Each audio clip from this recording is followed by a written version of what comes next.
कुणाला फोन केला? Police police कोणाचे आहेत? पोलीस कोणाचे आहेत? तुमचं सरकार आहे, सरकारचे पोलीस आहेत का नाही?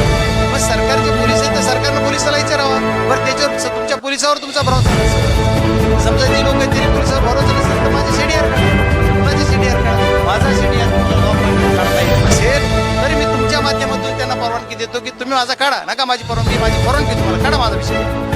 मोलाचाच काय माझ्यावर बी आरोप केला म्हणजे माझाही काढा, जर आमचे सीडीआर मग तर जे कुणी आता काय भाषेच्या तोंडीवर करतायत, जे कुणी बोलतात त्यांचे सीडीआर आता काढावं लागतील. त्यांना कोण कोण बोललाय, कुणाकुणाच्या फोनून कोण कोण कुठं बोललाय तुम्ही काढावं लागेल. पीआयनं सुद्धा खरं सांगावं लागेल की तुम्हाला आता कोणाचा फोन येतोय. मी आज तागायत आत्ताच्या क्षणापर्यंत सुद्धा कुठल्या पीआयला पोलिसला कोणाला फोन केलाय का?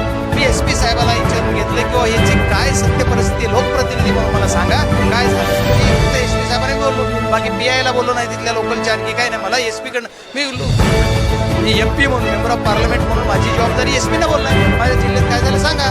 मी एसपीनं विचारलं काय झालं ते सांगा. एसपी साहेबांनी मला ब्रीफ केलंय की काय झालंय. मग त्याच्यात त्यावेळेस काय माझ्या मुलाचं नाव आलेलं नव्हतं किंवा एसपी साहेब काय नाही म्हणजे परवा दिवशी गेलं नेमकं काय झालं. त्याच्यानंतर आता पुन्हा हळूहळू ऍड झालं त्याला. मग आता त्याच्यात जर दोषी असेल तर होईल. आता मी जर दोषी नसेल किंवा काही नसेल तर जे कुणी हे भडकावत आहेत, जे कुणी करतायत, कुटुंबाच्या आड लढून धरून जर कुणी काही करत असतील त्याच्यावर कारवाई पोलीस काय करणार हे सुद्धा कळायला पाहिजे. आता मी तुम्हाला मीडियाला कोणाला याच्यावर का बोलत नाही, तुम्हाला कुठल्या ऍक्शनला रिॲक्शन करायची नाही. माझा जिल्हा मला शांत ठेवायचा. आता मी एवढं बोललो की त्याच्यावर